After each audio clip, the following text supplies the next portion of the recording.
Seja muito bem-vindo a mais um episódio do Pode Doutor, o seu podcast em saúde. Se assim como o Pode Doutor, você busca um propósito de vida saudável, esse recado é para você. Isenta de glúten e de leite, as granolas da Amina são baixas em carboidratos e fonte de fibras. Além disso, ela pode ser consumida por celíacos, intolerantes à lactose ou por qualquer pessoa sem restrições dietéticas. Se você busca uma opção saudável, produzida com ingredientes selecionados, você encontrou uma granola de sabor admirável e de excelente qualidade. Aproveite agora mesmo e desfrute as melhores opções de granolas, bolinhos, pães e muito mais. Acesse www.amina.com.br e siga no Insta, @AminaSemGlúten.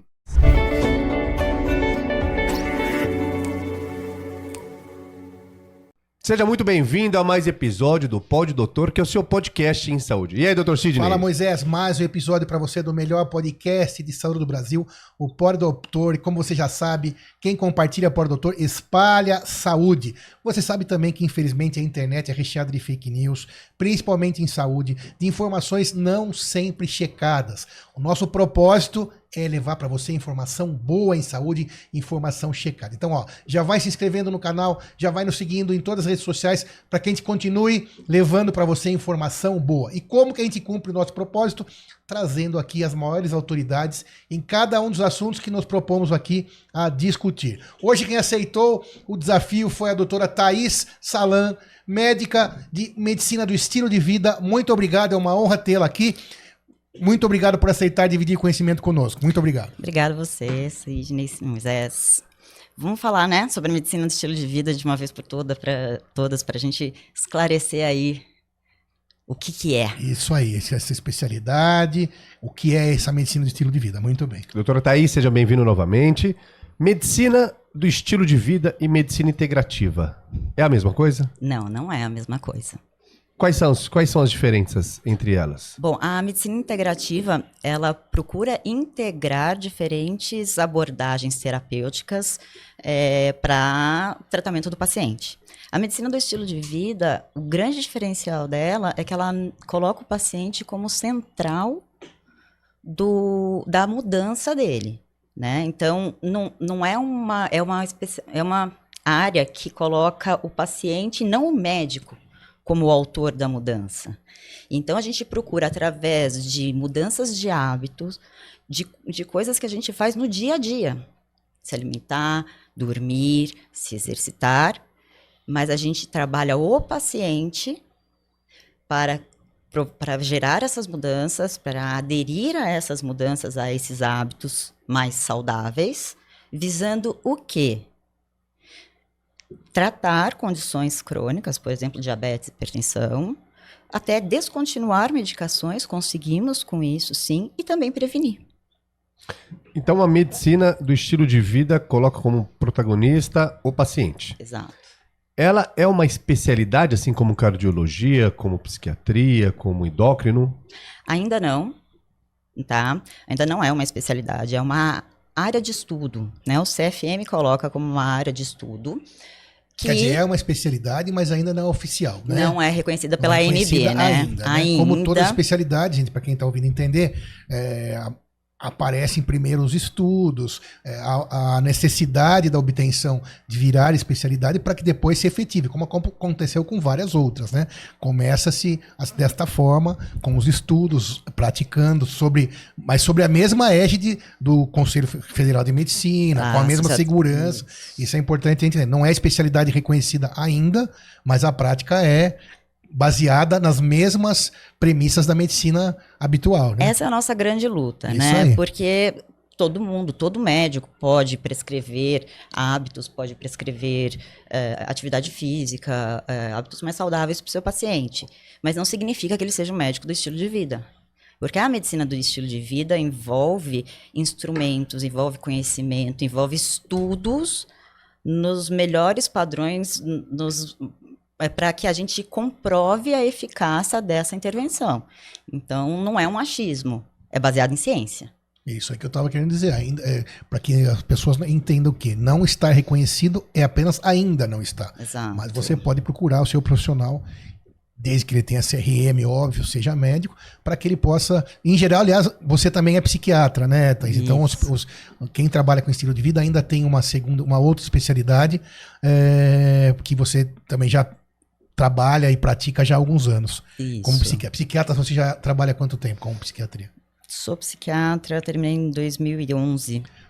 E aí, como que a medicina do estilo de vida te cativou? Como que ela entrou na sua vida? Bom, eu sempre gostei muito de esporte, sempre pratiquei esporte e o esporte me salvou em vários momentos de dificuldade na vida, né? Então, momentos onde a gente tem maior estresse, fui morar na França para fazer um estágio em psiquiatria da infância, ficar um tempo no frio sozinha, fui morar em Campinas para fazer psiquiatria sozinha também. Então, a corrida, ela trazia uma rotina para mim, que não só eu ia ao ar livre, como eu me alimentava melhor, como também eu dormia melhor. Então, era aquele ponto que me colocava no centro. E eu via isso como um benefício para a minha saúde mental. Então, uma vez psiquiatra, como ignorar esses fatores? Então, eu sempre trabalhei isso com os meus pacientes. Aí você foi percebendo em você mesma os benefícios de trabalhar no seu estilo de vida, mesmo ainda não estando doente. Exato. Mas você já estava percebendo que se você continuasse naquela rotina dura, naquela rotina que é normal para a maioria das pessoas, uma hora o copo ia transbordar. Sim. Você percebeu isso? Eu acho que é uma tendência minha, assim, tanto que eu fiz a psiquiatria da infância e adolescência. Então, na psiquiatria eu via os adoecimentos e eu começava a me perguntar, da onde vem, como começa? E aí eu ia estudando, né, cada vez mais cedo para tentar o quê? Prevenir.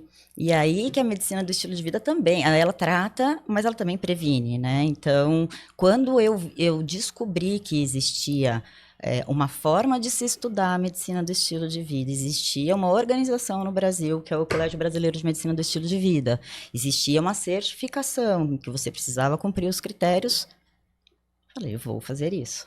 E tudo isso, na verdade, o médico do estilo de vida não tira a necessidade dos pacientes, entre aspas, né? Porque às vezes nem está doente. Mas, se necessário, você vai lançar a mão também do endócrino para cuidar de uma diabetes. Só para ficar bem claro isso, né? Se a cidadã tem pressão alta, você vai lançar a mão de um outro especialista, ou de um cardiologista. E o estilo de vida é para tentar, na verdade, cuidar de maneira mais global, até tirar as medicações e colocar a pessoa mais num eixo de estilo de vida saudável. Exatamente. É mais ou menos isso. A gente não nega a medicação, né? Isso é ciência. Mas a gente sabe também que muitas medicações, elas trazem efeitos colaterais indesejáveis. Uhum. Então, se a gente pode melhorar a qualidade de vida da pessoa e, de repente, com isso, não ser necessária a medicação, melhor. Né? Então, é isso que a gente busca, a gente não nega. A gente entra na psiquiatria, eu na prática entro, muitas vezes, às vezes eu entro com um estilo de vida somente, mas muitas vezes eu entro com a medicação, mas o estilo de vida eu já vou costurando, porque é ele que vai me ajudar no momento de eu descontinuar a medicação. Claro. E você as pessoas têm alguma idade para procurar um médico que trabalha com estilo de vida, ou a qualquer momento é possível? A pessoa está descontente, está se sentindo sempre cansada, porque ela não está exatamente doente, né? Ela está com a pressão boa, índices de glicemia bons, colesterol também tudo bem, né? E é só que a pessoa sente que está sempre mais cansada, está sempre não acorda bem, né? Parece que não dormiu direito. E aí essa pessoa que mais deve procurar vocês para poder ajustar esse estilo. E tem alguma idade mais que costuma te procurar mais? Ou... Que me procura mais, geralmente, adultos jovens, né? E também mulheres em torno de 40, 50 anos. Tá, então, são essas faixas que mais me procuram para abordagem de estilo de vida. Mas não tem idade. Não tem idade. No colégio, nós temos pediatras. Né? Então, pediatras que vão olhar para a criança. Que já olham para a criança já com o olhar do estilo de vida. Exatamente. Mas e na prática? Quais são as queixas que as pessoas chegam lá para o médico do estilo de vida? Então, vamos dividir entre homens e mulheres. O homem chega mais cedo, né? Ou não... Na verdade, mulher chega mais cedo. Porque elas, acho que uma questão cultural, a mulher, ela entra mais em contato consigo mesma, né? Então, acabam vindo queixas de descontentamento por alguma questão, e aí elas procuram ajuda antes que os homens. E quais são essas queixas? Mulher acaba se preocupando mais com a saúde, né? Por isso tem uma expectativa de vida maior. Mas, de qualquer forma, a mulher chega com que tipos de queixas? Queixas de perda de performance no trabalho, de dificuldade de sono, né, cansaço, excesso de estresse, né? Acho que isso tem sido o top, né? Eu estou muito estressada. E mesmo, né? por exemplo, Não estou conseguindo mais. mesmo sem estar na menopausa, isso a gente está falando de adultos jovens, né? Então, a mulher acima dos 30 anos já pode começar a ter alguma perda no geral. Algum sintoma de climatério, sim, porque o climatério pode começar de 10 a 15 anos. E a própria vida mas mesmo, acho. Não é nem só uma coisa também, só né? fisiológica, né? Como você é psiquiatra, Sim. sobretudo nos grandes centros, né? Eu acho que o dia a dia, o trabalho, hoje em dia a mulher quase...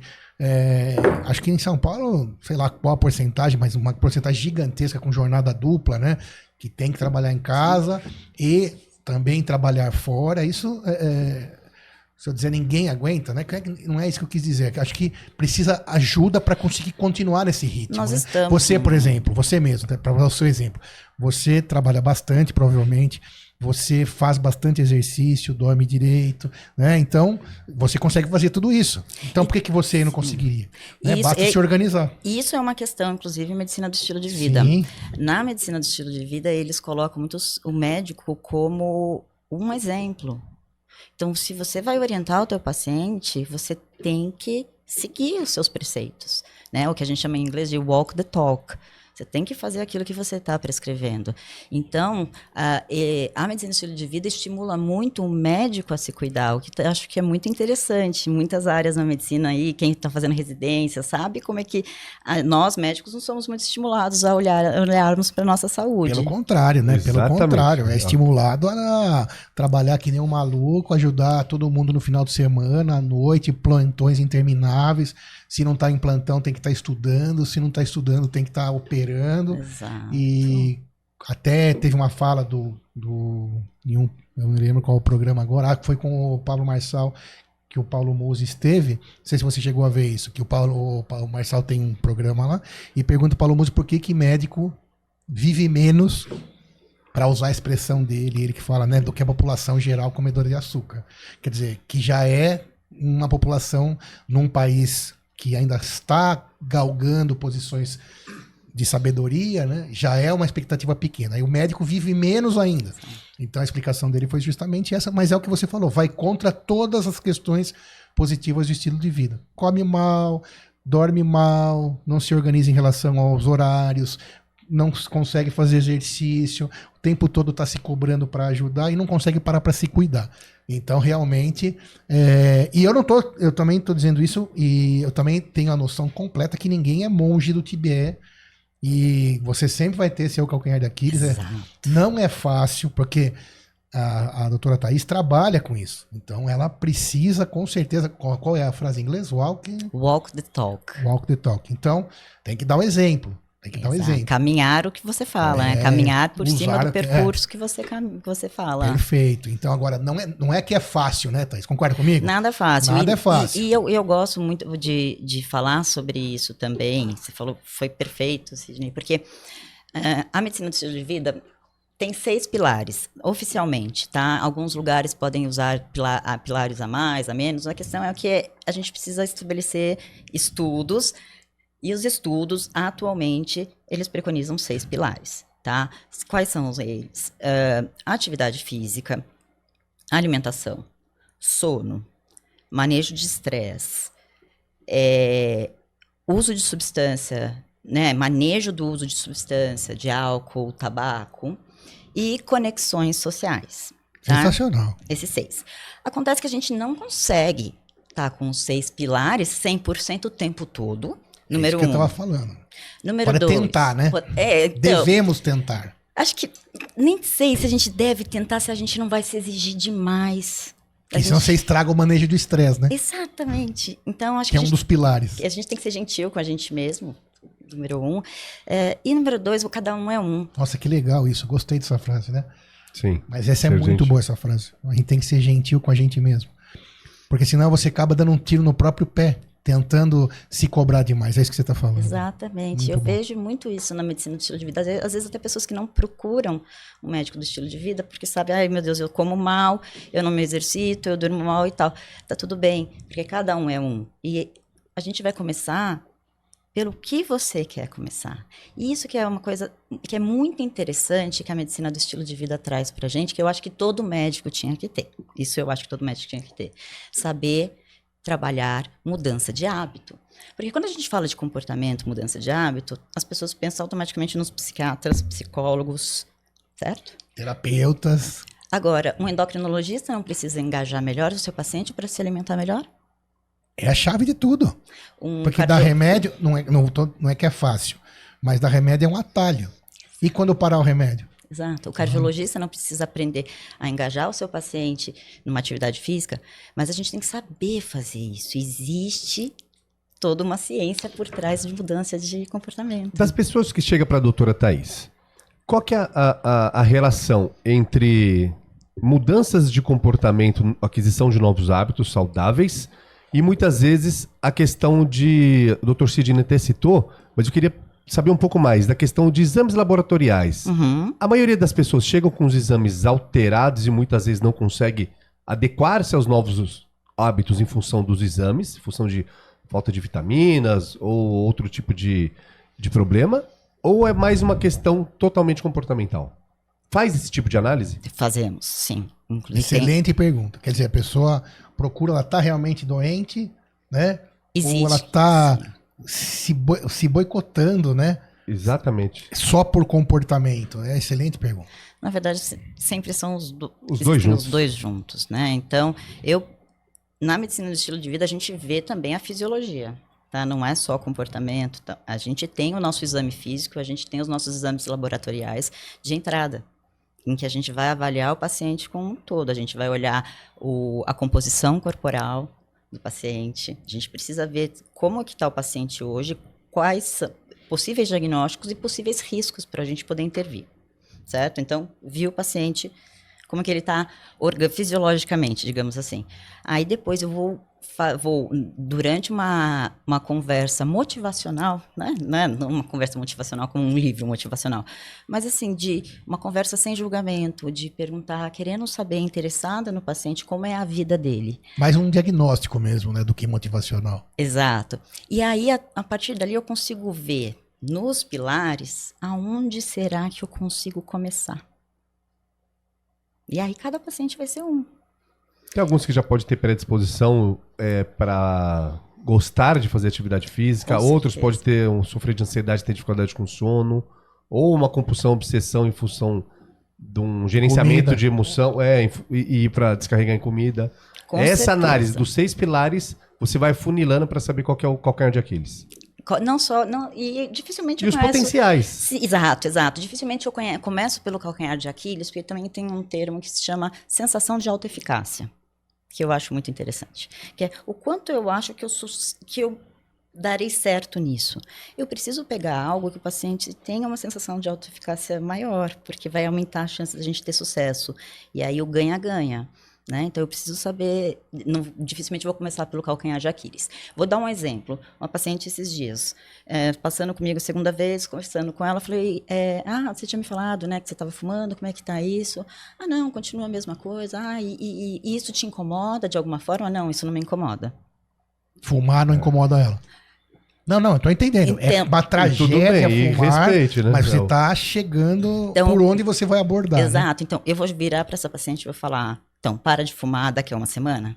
Não vai adiantar. Não vai adiantar. Querer, você quer falar. Exato. Precisar, ela precisa. Então, orientação. Mas não é assim. Exato. Então, essa paciente, ela está no que a gente chama no modelo transteórico de mudança de comportamento, ela está no pré-contemplativo. Essa paciente, não vou falar para ela, não vou colocar uma meta dessa. Por enquanto. Por enquanto. Mas eu vou falar, olha, não, seria legal, vamos tentar fazer, olhar quanto que você fuma ao longo do dia. E então eu peço para ela observar melhor o comportamento dela, que aí em algum momento isso pode... Porque também tem essa história de que tem muita gente que fuma que não faz nem ideia do quanto aquilo faz mal. Exato. Imagino que, porque hoje a gente já teve alguns outros podcasts aqui sobre cigarro, a gente deu uma olhada nas estatísticas, o número de fumantes, para falar sobre cigarro, que é um dos pilares, né? Que é o manejo das drogas e tal. Mas hoje você tem o Brasil, um país que não é um dos que mais fumam no mundo, mas a média do mundial fiquei assustado. De cigarro, por exemplo, que é em torno de 16%, né? É muita gente. Vem diminuindo, mas é muita gente ainda. Imagina que 1 em cada 6 pessoas fuma. É um absurdo. E eu imagino que a maioria dessas pessoas não saiba quanto é uma tragédia fumar. Exato. Que não existe dose segura, vai sempre te destruir, além de causar uma dependência. Então, quando você pega uma paciente dessa, você precisa tomar cuidado com tudo isso, né, Thaís? Isso.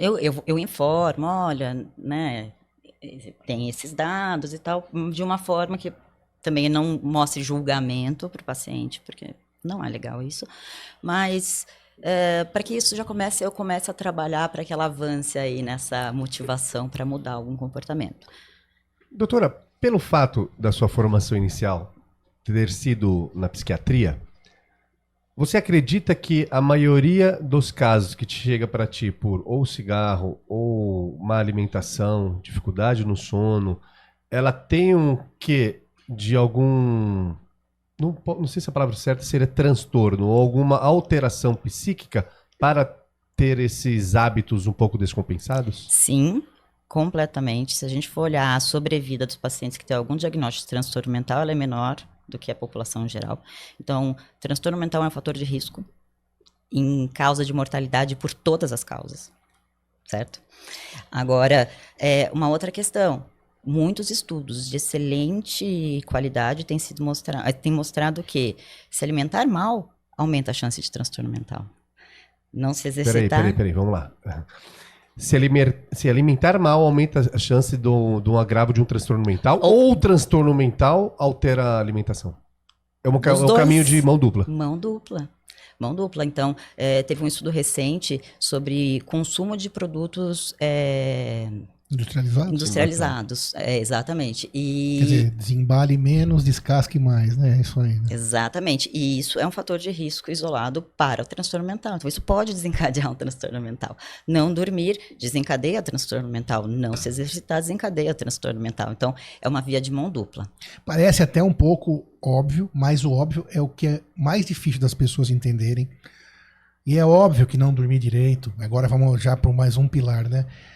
Só que o que acontece, né, Thaís? Eu imagino, assim você me corrija, mas você não dorme direito um dia, 2, 3, uma semana, um mês. Quando você vê que você não consegue dormir faz muito tempo. E quando você tiver alguma alteração relevante e perceptível de verdade, já passou muito tempo. E acostumou, né? Isso é insidioso, foi acostumando. Porque o ser humano, como espécie... a maior capacidade que a gente tem é de adaptação. Então a gente vai se adaptar, principalmente homem, né? Ou mulher também, mas mulheres que acordam antes. Mas homem, tô dormindo mal. E vai deixando aquilo passar, não deixe. Essa hora do começo já é procurar uma ajuda, porque daquilo vai vir uma pressão alta, vai vir diabetes, vai vir uma doença mental. Exato. E a hora que, quanto antes você procurar, melhor vai ser o tratamento, mais fácil vai ser. E aí, com um pequeno ajuste nos pilares, você já consegue resolver aquele futuro problema. Com certeza. Né? E quando a gente fala de transtorno mental, para deixar um pouco mais aberto e claro, com exemplos, quais seriam os principais deles? Ansiedade, especificamente. Transtorno depressivo maior, transtorno de ansiedade generalizado. Quando a gente fala depressivo maior, é uma depressão de alta gravidade? É o nome médico para depressão. Okay. Né? Porque a gente fala, o paciente às vezes escuta, estou um pouco depressivo. Às vezes a pessoa está querendo dizer que ela está um pouco triste. Isso não significa que ela esteja doente. Todo mundo pode ficar triste, gente. Exato. Não significa que você está deprimido. Falecer um ente querido, ou você ficar triste. Exato. Então é importante. Eu sou muito ansioso. Às vezes não é um sintoma, não é um diagnóstico, né? Então eu falei esses nomes diferentes porque eles são os nomes médicos, né? O transtorno depressivo maior é o nome da depressão. Agora, no transtorno depressivo maior você tem o leve, o moderado e o grave. Né? Você tem a primeira vez você tem o transtorno depressivo recorrente, que aí já é um outro diagnóstico. Mas a questão que você falou muito bem, perguntou muito bem, é quando você você trata com descaso essas condições desses pilares, vai chegar uma hora que você vai ultrapassar a barreira de estar só triste, de estar só preocupado com uma prova ou com um novo emprego, porque você vai ficar, aí você vai ultrapassar essa barreira e ficar doente. Isso. Você vai ter um CID, né? De uma Isso, depressão, por isso. exemplo, maior, como essa sua que você falou, de um transtorno ansioso, que daí já é outra coisa. Exato. Aí já passou da Passou barreira do sintoma, do né? aceitável. Exato. E na psiquiatria a gente usa muito o fator prejuízo, né? Então, essa tristeza tá te gerando algum prejuízo? Ah, então, porque eu tô triste, eu tô saindo menos com os meus amigos, porque eu tô triste, eu não tô produzindo como eu produzia no trabalho, eu tenho tido pensamentos ruins. Prejuízo, né? Então, aí já não é mais tô triste porque meu amigo mudou de cidade. Como que a medicina do estilo de vida pode contribuir de que maneira no dia a dia para o transtorno ansioso, para as pessoas ansiosas ou para as pessoas que estão deprimidas? Pode contribuir e muito. Recentemente saiu um artigo, inclusive, de que nós, psiquiatras, não devemos esperar o paciente melhorar para prescrever, por exemplo, atividade física. Que antes era assim, né? O paciente chega deprimido, você fala, deixa eu melhorar um pouquinho o humor dele, depois eu falo para ele fazer uma caminhada. Não. Então, isso é muito relevante, muito importante. Desde a primeira consulta, então é legal, adequado que o psiquiatra já pense bastante na questão do exercício. Exatamente. Um estudo com um desenho muito bom, mostrando que já a primeira semana, depois que o paciente começa a praticar, ele já começa a ter benefícios nos sintomas mentais. E tem alguma explicação fisiológica para Tem isso? várias explicações fisiológicas. Mas dá uma pincelada assim pra Uma gente. pincelada, existe a gente divide cérebro e corpo, não existe essa divisão, né? Então, quando a gente exercita, movimenta o músculo produz uma série de substâncias que ultrapassam a barreira hematocefálica e vão interferir no funcionamento cerebral.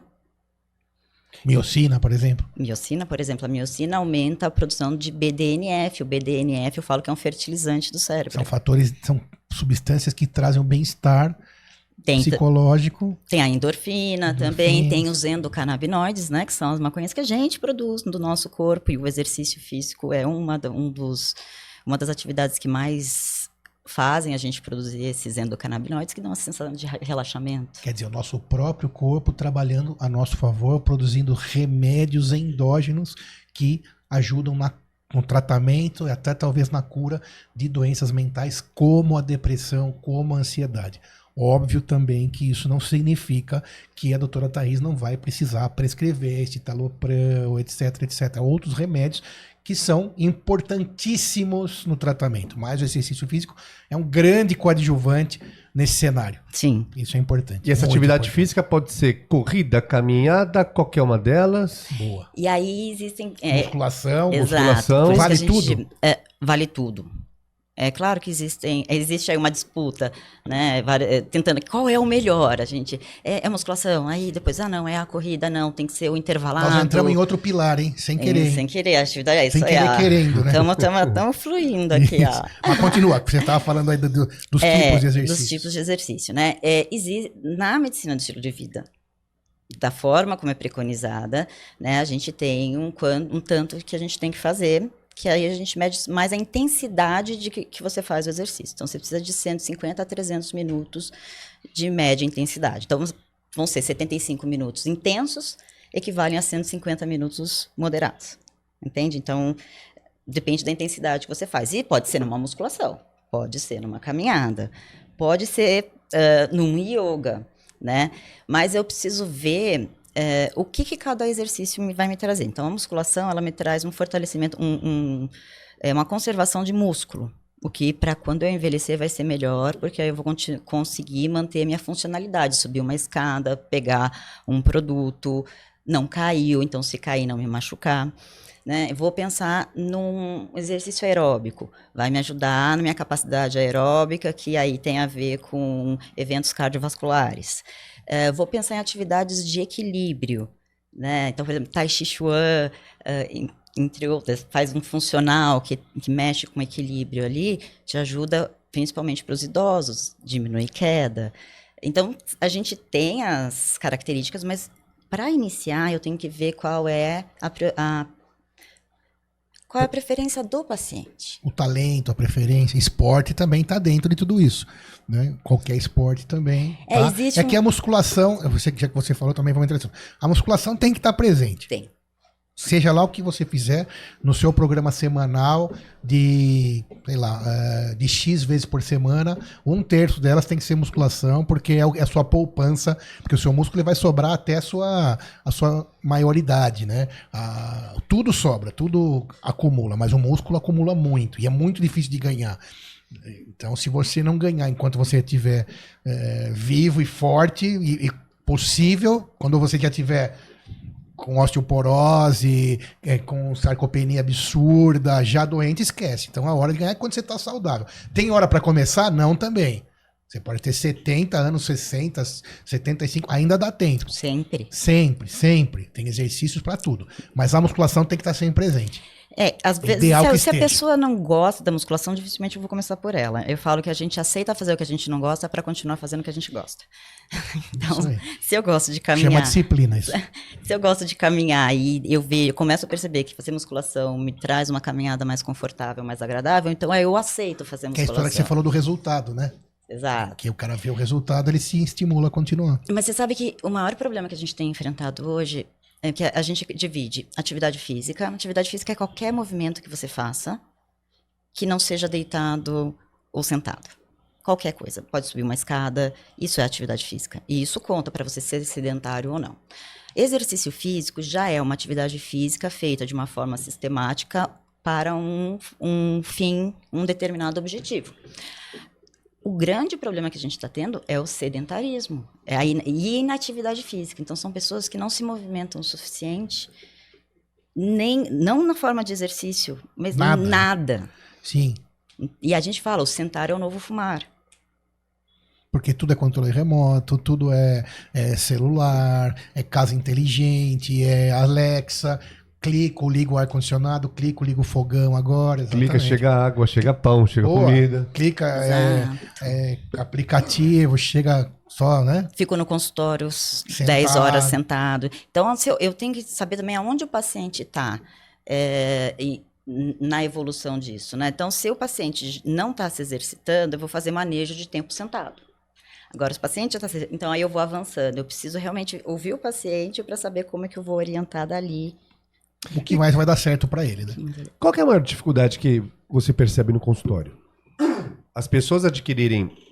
acredito eu que é peculiar, é intrínseco de cada pessoa, mas do leque que nós estamos falando, a maioria chega com dificuldade no exercício ou dificuldade na questão de alimentação. Qual que é a maior dificuldade das pessoas se a gente fosse colocar em primeiro, segundo e terceiro? É a atividade física? É a comida? É o sono? Nossa, tá difícil essa pergunta, hein? Muito distribuída. Muito distribuído, muito. Mas muitos pacientes com todas elas. Porque a gente está numa era...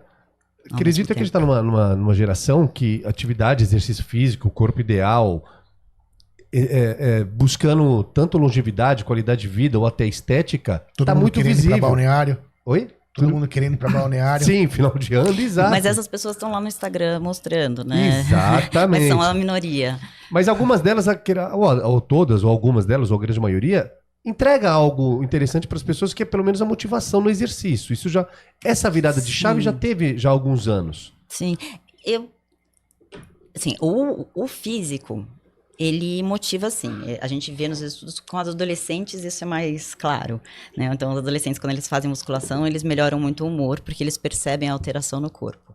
Isso é muito claro. Nos meus pacientes no consultório, o ganho em termos de físico, assim, de vaidade, ele vem depois.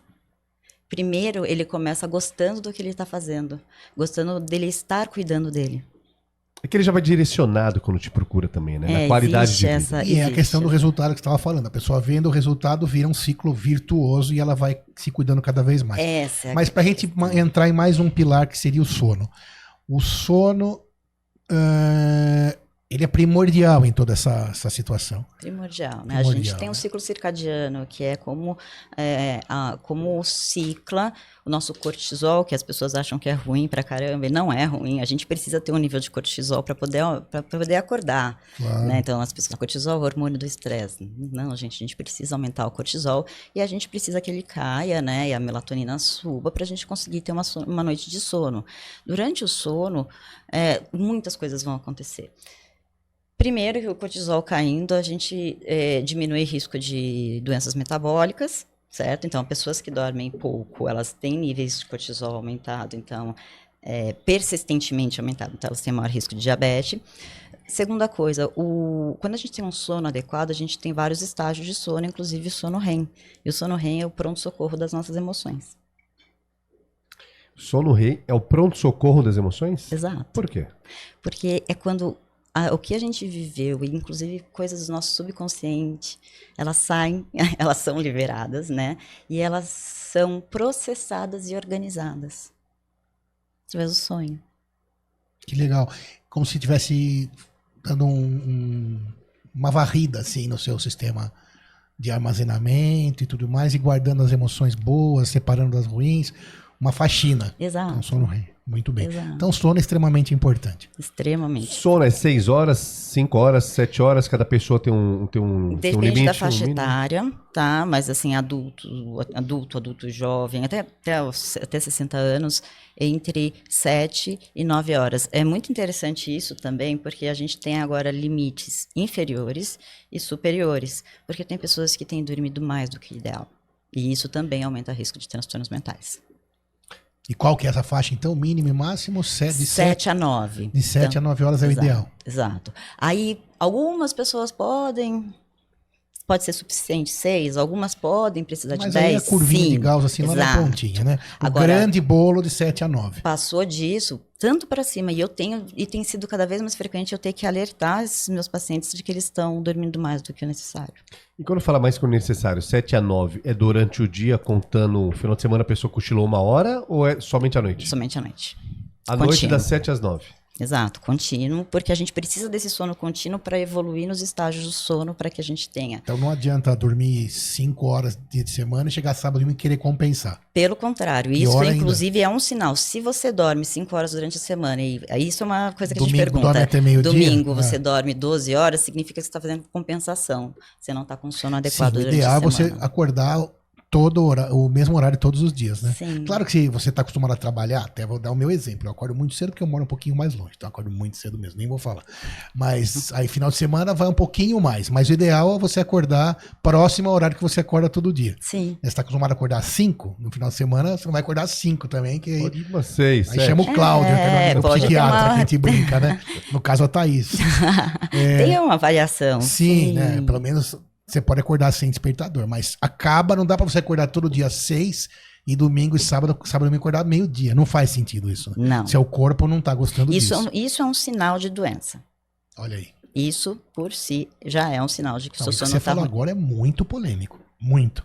Concorda comigo? Concordo. E Muita vi gente pessoas faz próximas- isso. Exatamente. Quer dizer, então o ideal é você dormir na mesma Não regularidade. ter uma variação maior que 2 Claro, horas no na final de sexta-feira semana. fui pra uma festa de casamento, cheguei em casa às 5 da manhã. Não, Não, aí é outra sim. coisa. Nós estamos falando regularmente. Segunda a sexta eu acordo 5, 6 horas para ir Quem trabalhar. aguenta ficar na festa até 5 horas da manhã hoje em dia? Eu não aguento. Eu não aguento. Eu já nasci não aguentando, então. Então. Eu já nasci não Pois aguentando. é. Então, mas é isso, essa regularidade. Porque o corpo já era acostumado a ser regular. Então, elevar esse estresse para lá ou para cá sempre é ruim. Então, o ideal é ser regular. Acorda todo dia às 6, às 7. Sábado e domingo não pode acordar 1 da tarde, meio-dia. Isso é muito estranho. Isso é um- Adolescente faz muito isso, né? Faz bastante. Isso é complicado. Eu tenho um lá em casa. Mas sim, não parece bom, não parece bom. Não é bom, né? Não é bom. 7 Então a tem 9, que resolver isso. 7 a 9 em adultos, né? E adolescentes, tem uma necessidade maior de sono? Tem uma necessidade maior de sono, 1 hora, 1, 2 horas. Quanto mais novo, maior a necessidade de sono. Passou de 60 anos, pessoa diminui? Diminui 1 hora. Sim, Ok. exatamente. Bom, então, comida, exercício. Ah, não, comida a gente não falou tanto ainda, né? Não, alimentação. Na verdade, a gente chama de Outro medicina pilar. culinária, que é uma abordagem que eu acho linda da medicina do estilo de vida, porque não é assim, eu vou te dar uma dieta, eu vou te ensinar a gostar de fazer a comida para você mesmo. Eu vou tirar o seu medo da comida. Isso é interessante, né? Então, tem essa pegada da medicina do estilo de vida de chamar de medicina culinária, eu acho bonito, porque o nosso intuito é melhorar a habilidade. Então, melhorar a habilidade do meu paciente de preparar a sua própria comida e de se organizar nisso. A segunda coisa é o seguinte, a gente pensa muito no o que você está comendo de errado. Mas a primeira coisa que a gente tem que ver é o que você está comendo de menos que você deveria estar comendo. E uma dessas coisas é fibra. Encontrado nas frutas? Encontrado nas frutas, nos legumes, alimentos in natura.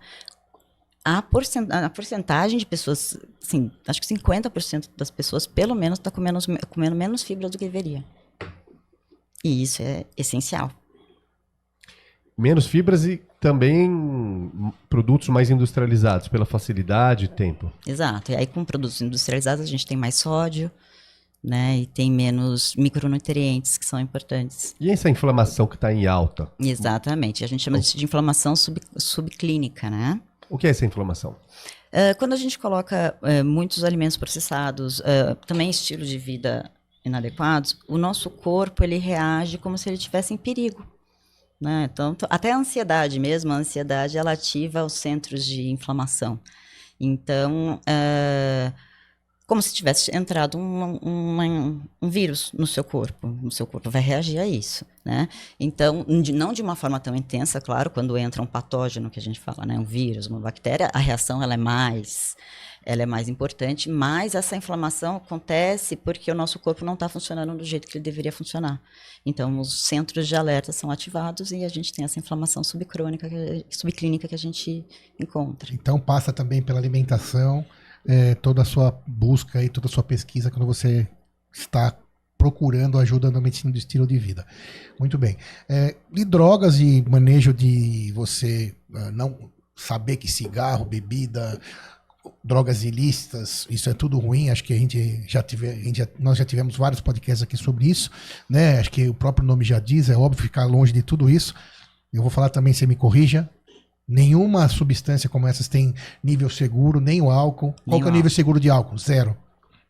Ah, mas meu médico falou que eu posso tomar vinho no final de semana. Troca de médico alcoólatra. Né?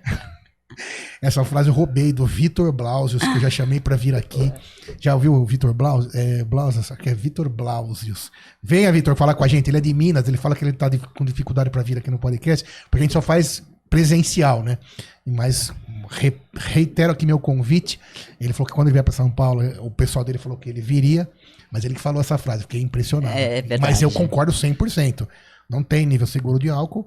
E tudo isso que nós estamos falando também, né, Moisés e Thaís, a gente está no livre-arbítrio. Sim. Como vocês podem perceber, eu tô acima do peso. Eu fumei 30 anos, parei de fumar há 8, ganhei uns 25 quilos e não consegui voltar. E apesar de tudo, eu corro, também faço exercício, mas essa é testemunha, bastante. Senão eu já tinha infartado. Mas o que acontece? A gente faz o melhor possível de todos esses pilares. Exato. Mas o meu pilar da comida tá horrível. É isso, Por exemplo, a gente entendeu? dificilmente vai estar com 6, assim. Sim. E aí mais um pilar, aí o pilar do manejo de estresse, a gente já falou mais ou menos, como faz parte de tudo, a gente né? fala muito do mindfulness e a conexão, né? Isso, o estresse acho que é meio óbvio para todos também, né? Que tá te fazendo mal, né? Se o trabalho não tá legal, se você não tem feito as coisas que você gosta, pelo menos um pouquinho, uma coisa tá errada. E a última coisa que eu queria falar é sobre relacionamento. Exato. Isso eu preciso entender melhor. Então, se chegar lá, você também dá alguma dicasinha. Conexão. Você já falou que dá dica para cozinhar. Aliás, Masterchef daqui a pouco. Esse é o meu tendão de Aquiles, tá? Qual? A culinária. Juro, esse é o meu tendão de Aquiles, eu falo. Isso, e tudo bem, né? Porque todo mundo tem esse claro. E eu vou melhorar, vou me propor já estou melhorando nisso, viu? Enfim, Mas não. voltando, daí a questão da conexão. A conexão é o pertencimento, né? Até eu teve o estudo de Harvard, que é maravilhoso, estudo de 70 anos, em que eles tentavam descobrir qual é o segredo da longevidade, né? Não sei se vocês ouviram sobre esse Sim. estudo e qual é conexão, a conexão humana. Porque a conexão, e não é só... você pode estar solitário no meio de gente... no meio de um monte de gente. Ah, sim. Você pode estar. Agora, a solidão é diferente de solitude. A solidão, ela é percebida como dor no corpo, como no cérebro, tá? E ela inflama, ativa centros de inflamação. E piora os níveis de estresse. Enquanto, quando você tem conexão no sentido de você se sentir visto pela outra pessoa, no sentido de você ser importado, você não se sente sozinho. Claro que você também pode estar sozinho e tá tudo bem, que aí é a solitude, né? Que eu tô curtindo a minha presença, eu não estou sozinha, né? Eu estou comigo mesma, eu estou acompanhada de mim mesma.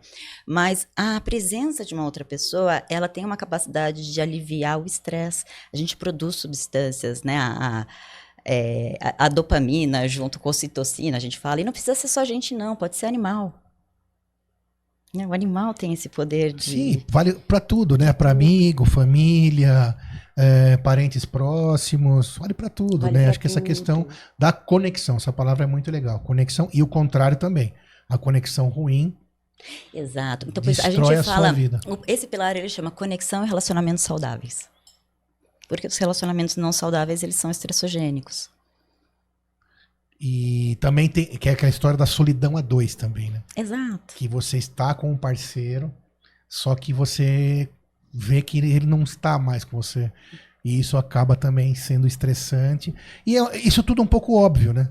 Porque o ser humano, ele é sociável. Sim. Tem pessoas que vivem bem na solitude, mas são mais exceções. Em geral, as pessoas brincam às vezes que elas são antissociais e tal, mas elas estão dentro da família, por exemplo. Exato. Com filhos, ou estão com amigos, só não tem parceiros, às vezes, conjugais. E né? tudo bem. E tá tudo bem para todos esses casos, porque cada um cresceu numa realidade, formou os seus valores de um jeito, procura a felicidade de um jeito e tá sempre tudo bem. Exato. Agora, o mais importante é você levantar a sua anteninha para saber que aquela pessoa, aqueles relacionamentos realmente estão há muito tempo não te fazendo bem. E ao tempo todo ficar com esse radar ligado. Sim. Né? E você eu adorei ciclos, essa frase, doutor. Ciclos, adorei essa frase. O quê? A todo instante fica com o radar ligado. Tipo, uma percepção de se perceber a todo instante. Eu ia esse falar radar exatamente ligado. isso. Eu vivo com o radar ligado, mas mas essa é uma questão. Hoje a gente está com a atenção voltada para fora demais. Isso então, muitas vezes a gente está com uma outra pessoa, a gente não se dá conta que essa outra pessoa não está fazendo companhia pra gente, porque a gente não tira tempo para se perceber.